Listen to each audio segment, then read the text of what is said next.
There's always room for quality at the top. I think everybody has Michael Jordan level talent, so what is the thing that you have Michael Jordan level talent at, and then sharing it. Your purpose comes from your pain. I think whatever you struggled with the most growing up is the thing that then you want to help other people with for life. Exactly. Hey everybody, it's Corrado Ranjo, and I'm super pumped and excited to be here with Evan Carmichael. Yeah, man. Your story and everything that you do is really inspired me. Cool. I've read you're on a mission to help 1 billion entrepreneurs. Yep. And I think you can make that happen. Let's hope. Let's get there. Yeah. So I found you on YouTube about 3-4 years ago. I remember I was watching a video on Steve Jobs. Okay. And I was going through your channel and I saw a video that you made on your story. Okay. And that video really inspired me. And you made this video for a YouTube subscriber at the time. Okay. And you talked about how you became an entrepreneur and how you found your passion to help other entrepreneurs. Okay. I remember I had goosebumps when I watched the video. Wow. Okay, yeah. great. Yeah, because you know what? We That's share a a cool lot of video. similarities. Okay. Right? I like helping people as well. And yeah, and basically just wondering if you can give an intro on yourself, tell the audience a little bit about yourself. Sure. And yeah, it'd be awesome if you could share your story as well. So I've got a YouTube channel, 2 million subscribers, 300 million views. I've got a couple books. That's usually how people know me, either from the YouTube channel or from the books. My story, I think your purpose comes from your pain. I think whatever you struggled with the most growing up is the thing that then you want to help other people with for life. Exactly. So I struggled so much as an entrepreneur. I agree with in my that. first business, I was 19, was making no money, felt worthless as a human, putting in all this work and it's just not paying off. And I told my business partner that I quit. It was the worst day of my life. And now I dedicate myself to try to help other entrepreneurs not feel that isolated, alone, hopeless. So for the past 20 years, that's what I've been doing. Yeah, and did you lose a lot in business, or like did you lose money or anything like that in a particular business? Not really. In the first business, I had no money, so there's nothing to lose. You know, I'm 19. Yeah. I had no investments or anything. I was, Yes. making $300 a month from the company, so I had nothing to invest in anything. I built up that business and sold it, and then had some money. But I've always operated from the place of I hate spending money till I'm making money. Yes. So for every new thing that I've launched, I've never put money in. That's like old school mentality. It's pretty old school. I think it's because I struggled so much and had no money at the beginning that I'll invest my heart, my hustle, my energy, my time, everything, but I'm not putting money in until I'm making money from it. And did you like listen to your parents growing up? Like, did you get a lot of advice from them? My parents are super influential. Yes. I've got a giant picture of them on my wall behind me as I walk into the office. If people are familiar with my setup, they're in the middle. I'm 8 or 9 years old, and they're kind of sitting I love me. your setup, by the way. I love the studio. So it's funny because people then ask me, hey, where can I buy those pictures? Yes. And I've got Steve Jobs, which people know Steve Jobs, but then I've got A.P. Giannini, who's my favorite entrepreneur of all time, my parents, Howard Schultz, and Kanye West. Yes. And I get the Steve Jobs and Kanye, but you want to buy a picture of my parents? Yes. Like, put it on your wall? Yeah. It feels kind of weird that people would want that. Anyway, so my parents are not really entrepreneurial, so they didn't teach me entrepreneur stuff, but they taught me how to be a human. They taught me my values. They taught me how to live. So whenever it's an issue of ethics or big picture, what to do next, I have as an example, I have my mom's voice in my ear who would always say, if you have the ability, you have the responsibility. Exactly. If you can, then you must. Yes. So it's not really a business principle, but it is. It is. So the greatest things that they taught me were the ability to go off and do what I wanted to do. Yes. I mean, you being Italian, so my mom was born in Italy. Okay. And she, in that generation, and maybe even still a little bit now, women have a certain role. And moving to Canada, it wasn't a role she really identified with. Yes. And so she was the rule breaker and the leader, and is very anti what a typical Italian woman of her era would do. And her parents were super strict, and so she didn't want to be super strict on us and be told what to do, right? So I have 2 sisters, I'm in the middle, and my parents let us do not let us do whatever we want, Yes. but encourage us to follow our dreams, our my parents passions. actually did exactly the same. Yeah. Yeah. So all three of us kids all went off to do crazy different things Yeah. compared to what my parents did. And we always just felt love and support and being able to go off and do it. Yeah. So my first business actually was a nightclub promoter. Yeah. I built a really big promotion company business. And my dad, I remember, used to tell me, get out of the business, do something else, get out of it, right? So I opened up a franchise called Extreme PETA. Okay. I actually lost $300,000 at a young age. I started the process of opening up the store when I was 18. And yeah, and it was the best lesson I've ever learned, actually. And they were there supporting me. But then after, when I lost all this money, he felt really bad. And part of me, like, I did it because my parents, motivated me and told me, you got to get out of the business. So I kind of did it for them because I felt like I owed something to them, right? And after that, my dad pulled me aside. He was talking to me. He's like, listen, you know what? Get back into the club business and do what you love doing. Okay. Right? So it was a great learning experience. Cool. Yeah. Yeah. So about your YouTube channel, what made you want to start like a channel? So when I started YouTube, it was April 2009. Okay. So it's over 10 years ago. Yes. YouTube was a different animal than In it is now. 2009. 2009. Yes. Like content like this didn't exist on YouTube. Yeah. It was not an educational platform. It was not an inspiring platform. Yes. If you go back to 2009 videos, you're going to watch, cats coughing up hairballs and man falls down. And it was a lot shorter too. It was like super short, 40-second videos, right? So I started my channel for two reasons. One, I'm a visual learner, and I wanted to see stories come to life. I love modeling success. I love learning from people who've had success. So I started telling people stories on YouTube. And as a result of selling my company, I got asked a whole bunch of questions. And it's super flattering when people want your opinion on something. Yeah. And I would spend 30, 40 minutes writing an email response. And I thought, you know what? I'll just make a video, send them the link, and then they can use it, and maybe 100 other people will watch it. Exactly. It was never this ambition, because this didn't exist. I'm not that smart. I didn't predict, like, hey, in 10 years, this is where we'll be, right? So it's just, I'm a big idea to action guy. You get an idea, you go off and do it. And what's the smallest, easiest possible way to just get started and take action? Exactly, yeah. So for somebody that's starting up a channel, like, what do you recommend? What's the first thing, like, what should they do? Is it too late, or do you think there's still time to build a successful YouTube channel? There's always room for quality at the top. Yeah. Is it too late to get into real estate investing? Like, No. there's always, but how long has that been around? So why is it not too late for that, but it's too late for YouTube? That's a really good point. Right? Yeah. There's always room for quality, right? Is it too late for Tesla to be a car company? Like, if you're good, there's always room for you. Exactly. Right? Yeah. So it's really good advice. So it's what are you going to be good at? Yeah. Right? I think everybody has Michael Jordan level talent. So what is the thing that you have Michael Jordan level talent at, and then sharing it? I think the biggest mistake that people make when they're getting on YouTube is they focus on the wrong skill set. Yes. So someone like you coming in, you're an expert in real estate. You can teach me a lot about real estate. Yes. You have knowledge, wisdom that can really help people not make stupid decisions, right? Yes. And take care of themselves. A lot of guys like you, when they're starting off, would spend 20 minutes recording the video and then 4 to 5 hours editing the video. Yes. You're training the wrong skill. You don't want to be an editor. Yeah.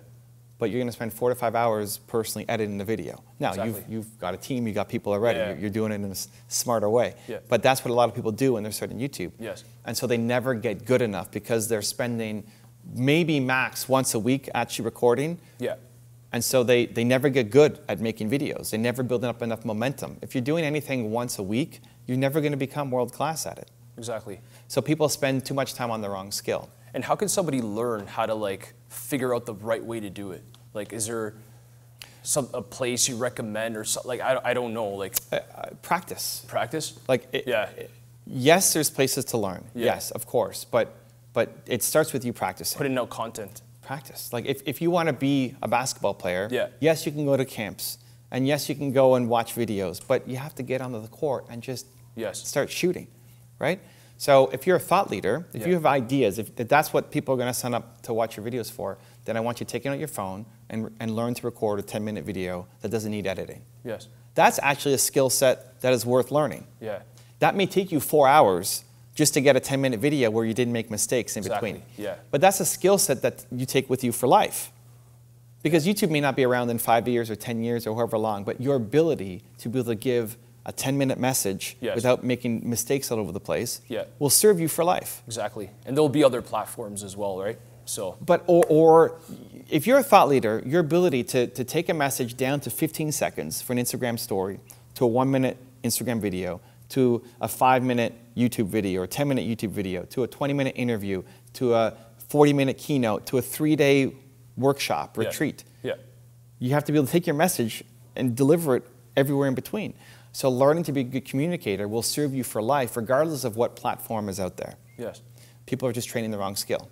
Now, an editor needs to be great at editing, Of course, right? yeah. Your guy here, my guy Danny. Yeah. If his editing reel looks like garbage, Yeah. you're not going to hire him. Exactly, But yeah. you're going to him for a different reason than why I would come to you. Yeah. And so a lot of people, if it's a real estate audience, the biggest thing they're coming to you for is your ideas, your Yeah. mindset, the way you think, the knowledge that you've worked hard to accumulate. Yeah. That's what I need you to share. See, what I normally put out with like real estate content is I actually don't like talking about properties and like listings I have or a lot of the projects that I work on. I just put out advice to help people if they want to invest or whatever it is. Like, I'm not out saying buy this property. Sure. Right? I'm just giving advice, like how to get a mortgage, ways of closing on a property, what to look for. Yeah. Right? That's important.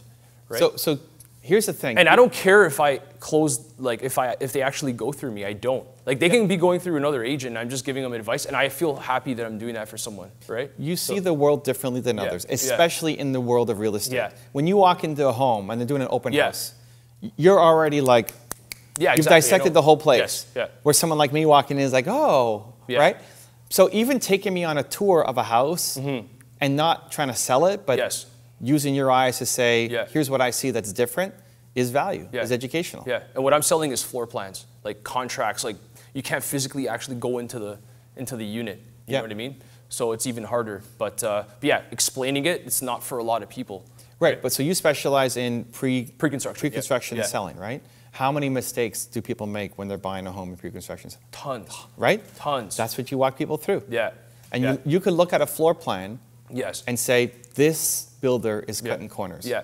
Yeah, and then Right? connecting them with the right people, like the lawyer, a mortgage broker, the So right all people of that that's entire not going to scam process. them, right? Yeah. Because if I look at a floor plan, I don't know what I'm looking at. Yeah. I mean, I get it. Here's where the living room is, Yeah. but yeah. you know, the living room is too close to the bathroom or Yeah. whatever. Like you've seen it a million times. Yeah, That's educational. And there's certain things that even a lawyer won't catch, like the ceiling heights. yeah. Like sometimes in the contract it'll say 8.5 feet, but you know, like people want like 9 feet, right? So yeah, they're just the little things, right? The dance studio. What Yeah. made you want to open up a dance studio? So I didn't open this business. This is not yours? I own it, Okay. but I didn't Yeah, start it. okay. So it's, I was into dancing in university. Okay. Ballroom. I did it with the girlfriend that I had at the time. Yeah. But then she didn't like it. Yeah. So we stopped. Okay. Because ballroom is a couple's, you Yes, don't just yes, show up yes. by yourself typically, yeah. right? Yeah. And so after we broke up, I thought, I'm going to go dancing. Yes. But ballroom was hard because often you need a partner. Yes. So I found salsa. Yeah. Just I randomly. love salsa music and bachata. I love it. Salsa, bachata, merengue, Yeah. all of it. The salsa community is very different, where Yes. most people come without a partner. But I can't dance. Yet. Yeah. Yeah. We could show you. Into the right spot. This is the place. Yeah. If you can walk, we could teach you how to dance. Yeah. Dance merengue, salsa, bachata. I was a good soccer freestyler. You'd be fine. Yeah. And actually, that creativity would lend itself very well. Yeah. Once you got the basics, Yeah. you would probably inject a lot of creativity that people haven't seen before Yes. into the music. So I took a salsa class. I just really enjoyed it.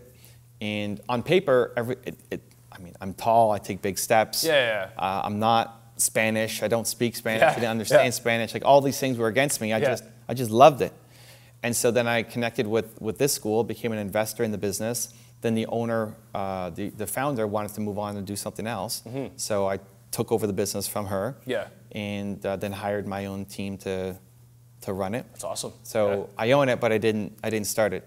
I actually didn't want. This is not a typical business for me. This is, I like scale. I want to help 1 billion entrepreneurs, Yes, right? yes. This is a very local Yeah, business. but it helps. Like, you know, like it's good to get into other things too. And that with real estate too, I'm building a business where like I want to be able to do different stuff. Because the thing with me is I do get tired of doing the same things over and over. Like, you know, I like doing different things, right? I didn't want to see the business die. Yeah. I met my wife through Yeah. this company. A lot of people made it's important to the community. Yeah, the connections that have been made. Yeah. So I had to find a way to keep the company going, Yeah. even though it wasn't a business that I would normally want to run. The reason why I asked you this question is because I started a Latin night. Okay. And I remember a club owner approached me and he's like, Corrado, you have to help me on this Wednesday night. It was live to air for like many years on Z103.5. And it was a way back night. I don't remember if you've been to any of those events in Toronto. No. Okay, so he's like, what should we do? So then as a nightclub promoter, I'm like, I think we should do a Latin night. But he's like, you're not even like Spanish. Like you know nothing about like the Latin community. I'm like, it's gonna work, trust me. So we did it and it was successful. And we branded the night, because I love branding, that's my passion, is marketing. Yeah, we did very well. Yeah. I think even the original owner, the founder, wasn't Spanish either. And it's actually been a big benefit, big boost, because she learned and she created the curriculum, but she learned as an adult. Yes. So a lot of people who have it in their blood actually are very bad at being able to teach it, because they can't explain the body moves and they can't explain the turn patterns. They'll explain it just through the music, like, bah, do that, bah, go. But then for somebody who's trying to understand it as an adult, they can't get it. And so this school is the largest one in Canada. It's bigger than all the other schools in the city combined. And I think I called you guys, and I spoke to someone, and I asked if you guys can bring your students to the event from like 9 to 10, where we teach lessons and stuff like that. And then after, we'd have a big following of people from the beginning of the night. So then they'd kind of lead into the night where people would come in, because at clubs, a lot of times people would walk in and it was dead and they would leave. So our thing was to actually build a nice base so people would stay. Great. And it worked really, really well. I'm not sure if your students came, but I don't know, but it was successful. Yeah. Cool. Awesome. It was great. So building a business and a team, I want your advice on that, like scaling a business. And because I'm in the process of building my team, right? And I want some advice, if that's okay. Yeah. Yeah. So what are you struggling with? Basically, like finding the right people.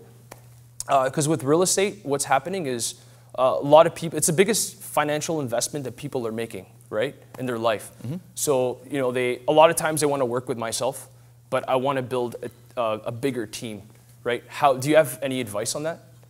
So, but what's the struggle that you're finding? You need agents under you? You yes. Need admin team? Yes. Getting agents is not hard, right? It's basically getting the agents to perform and people wanting to work with those agents. Right? Getting the customers for the agents? trust. Yeah. So you have to figure out what your model is. So it starts with, what do you value that other agents don't? What do I value? For me, it's not the money. Like, I don't care about the money. I really don't. Like. So what do you value that other agents don't? It's just, I want the client to be happy, and you know, want to always basically come to me instead of another agent. That's where I want to diversify myself from anyone else. What's your most important core value? My most important core value is honesty, like just being honest. Great. So so you're the honest real estate agent. Yeah. And that's what you lead with. Yes. So when you're looking at creating your brand, your website, if you're doing a job posting, honesty is always at the top. Yeah. A lot of people will look at that and say, this is the stupidest job ad I've ever seen in my life. Awesome. Don't come work with me. Yeah. You only want people who are really honest. Exactly. Yeah. And then if you're leading with that, other people will say that, why would they go work under you instead of somebody else? Because they share the same values as you do. Yeah. A lot of people think, well, there's a lot of scam artists, a lot of dishonesty in the real estate game. Yeah. I want to work with Corrado because he's the honest guy. Yeah. And so you stand out in a good way and a bad way, right? The people who don't like you, who don't like that, think that's stupid. Great. They won't work with you. Awesome. Yeah. But it attracts like a magnet the people who love it. Yes. And they'll pick you over anybody else. Yeah. So now you're attracting people who believe the same thing you believe. But you have to put that message out there. Yeah. Right? It's got to be on your website. It's got to be in your social media. It's got to be in every conversation that you have, the importance of honesty. Yes. Right? Yes. Then now once they're in the system, you have to teach them, how can you make money as an honest real estate agent? What's the process? Yeah. You have to mentor them. You have to guide them. You have to help them. What did you do that helped you get sales? How do you work with customers and clients? How do you stay in touch with people? Right? bringing a lot of people bring on people under them and then just expect them to do their thing. Exactly. Like, they're going to fail. Yeah. They need guidance. They need Yes. mentorship. Why would somebody work under you? Because they're going to make some money, but you're going to help them learn and get better. Yeah. Yeah. So that's great advice. You have to figure out what your process is to help people get clients, Yeah. and then show them how to do it. Yeah. So even for me in making videos, I task Alex, who runs this business, to make some videos for the business, right? Yeah. So we said, what are the 5 most important questions, or the most consistent questions that people always ask? Yes. Right? Do I need a partner to come to a dance class? Right? All these kinds of questions. Yeah. Great, make your video. Yeah. So then he's making a video, and he showed it to me. He's like, you got to do this again. Yeah. You got to redo it. Yeah. Here's why. There's no energy at the beginning. Yeah. Right? You're speaking way too quickly. You sound formal and corporate in a fun environment. Yeah. Right? And so telling him exactly how to go film it again. Yes. Right? And so that feedback makes him better at the skill. Or sitting on his classes and say, that was good, but tweak this next time, and you were too serious here, and you ran over time here, and that song was too fast. Yeah. That feedback makes him better. Yes. So same thing for you. You're an expert. You've been in this business. You're not just starting off in a real estate game. Yeah. You've been doing this for a while. Yeah. Somebody who's coming to you, who's wet behind the ears and just getting started, they can learn from you. Yeah. So you have to care about their growth. And not be afraid also to fire as well, like if I have to, because like to find that right person is not easy, right? You know what I mean? Like it's going to be tough to find. Yes, but again, the biggest problem is in the recruitment process. Yes. Most job ads, most recruitment ads are the same. I can't tell the difference between you and somebody else. Yeah. Which is why I asked you, what do you value that's different than other agents? Yes. And if it's honesty, Yeah. then you have to leave. You got to be the honest guy. It's got to be everywhere. Yeah. I need to know, Corrado, he's the honest guy. Yeah. And then that will bring in people who care about now, can they actually do the work? I don't know. Are they skilled, talented enough? Exactly. Are they going to work hard enough? I don't know. Yeah. But if you're bringing people in on shared values, they're much more likely to stick versus everybody's just funneling them in and out. Exactly. Yeah. And it's hard to build a team. No, it takes a long time, especially in real estate, to train somebody in teaching them the right stuff. Like it'll take minimum 6 months to even a year for them to understand all the important things, right? So there's just so much to know. So, but if you want to build a good team, you have to invest back into your. Exactly. I spend every Monday, the whole day with my team. Yes. With different people on my team. Yeah. And some people I meet every week. Yeah. Some people I meet once a month, and some people meet once a quarter. The lowest is once a quarter. Yeah. The highest is once a week. Do you take them for dinners and stuff like that? Like I do that all the time. It's just my I like having espressos and stuff. It's my way of talking to them and right. Great. Yeah. I mean, I don't. Yeah. But. Yeah, it's just whatever you feel like doing. You got to do your thing, right? Yeah.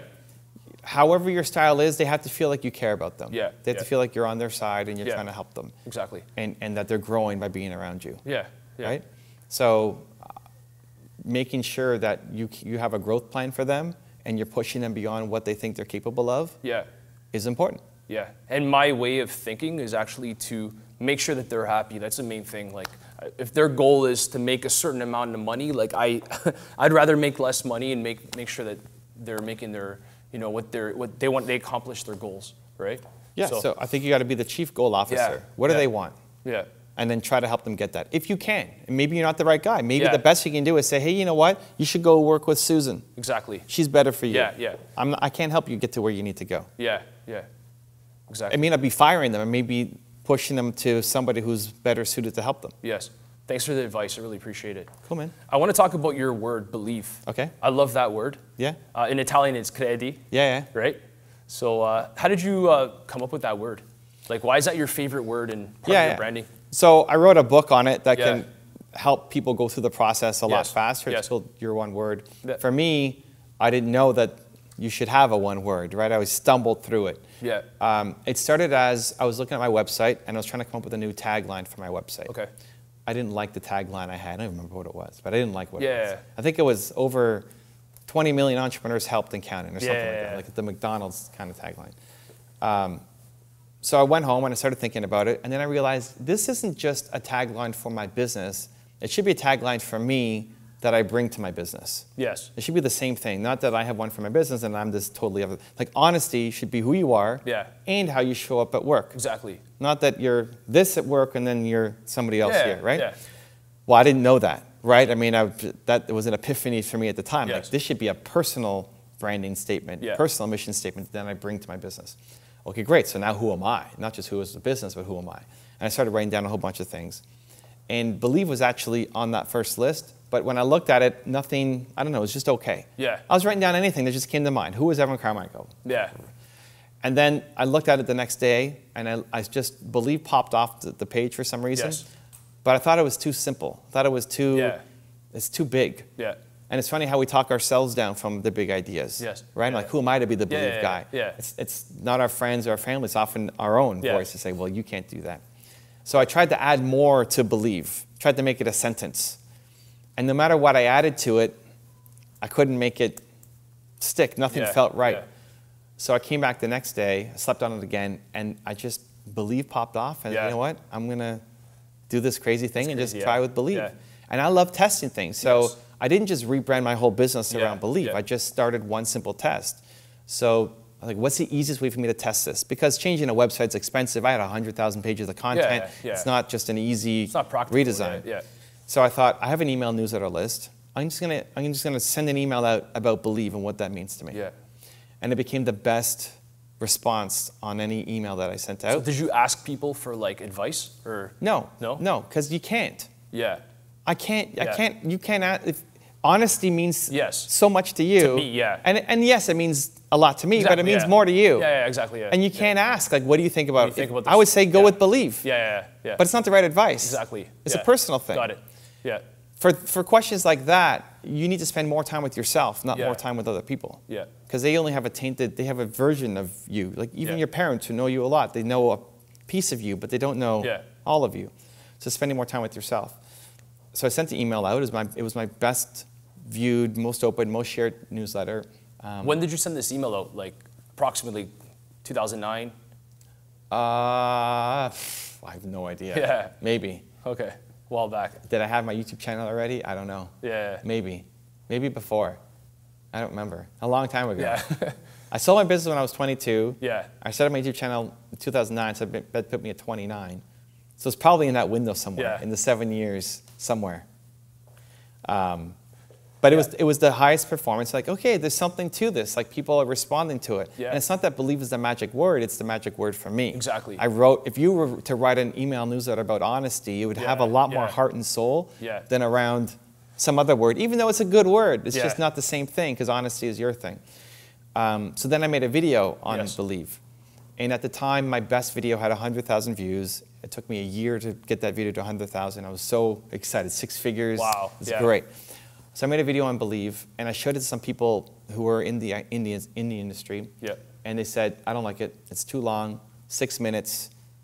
And at the time, a 6-minute video was Yeah, a it long was a long video, time, right? Yeah. It's too long. No video should be that long. You shouldn't post it. And these are experts. Like they've actually built channels. They know what they're doing. But I thought, you know what? I don't know. I like it. Yeah. So whatever. I'm going to post it.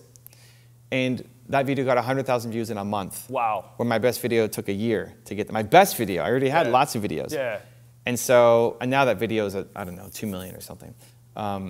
So it showed me that there's something here. This is something that I need Yeah. to embrace more. Yeah, because I saw your post. I think you posted like a week ago. Okay. Talking about your one word. What's your one word? Okay, yeah. And I thought of another word. Okay. I remember going to church with my mom when I was a kid, and the word victory came Okay. up in my head. Okay. Like, that was my word, and it inspired me, made me think of it. So now I've been thinking of that word every day. Yeah. And it gives me motivation, you know? Yeah. It gives me drive and, victory and honesty, but Yeah. Yeah. Even 2 is more clarity than most people Yeah, have yeah, exactly. in their life, right? Yeah.